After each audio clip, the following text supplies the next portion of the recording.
औज़ुबिल्लाहिमिनश्शैतानिर्रजीम बिस्मिल्लाहिर्रहमानिर्रहीम।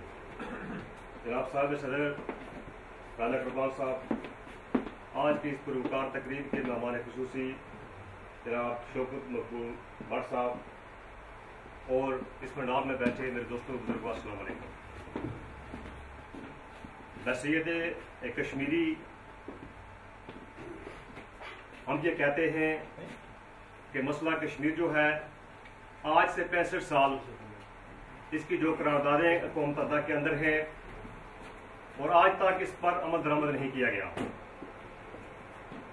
ये जो बैन अक़वामी दुनिया है उनके लिए बात शर्म की बात है कि भारत के जो कारी वज़ीर आज़म थे जवाहरलाल नेहरू साहब ने मसला कश्मीर को लेकर कौम मुत्तहिदा में ये कहा, ये जो कश्मीरी आवाम है इनको खुद हरियत दी जाएगी।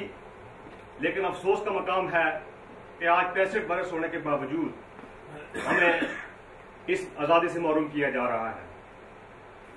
बसीयत कश्मीरी मैं समझता हूं कि हमारे जो कश्मीरी लोग हैं इनको भी इस आज़ादी में शामिल किया जाए और उनको खुद हरियत के लिए उन्हें हक दिया जाए।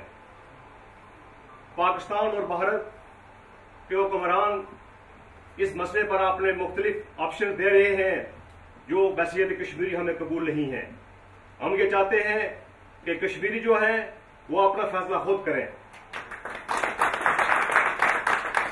मैं जनाब मकबूल भट्ट साहब जिन्होंने तारीख आज़ादी कश्मीर के लिए अपनी जान का नजराना दिया है, शहीद हुए हैं, वो उनका खून कभी रायगां नहीं जाएगा और इंशाअल्लाह ताला कश्मीर जो है आजाद होकर रहेगा।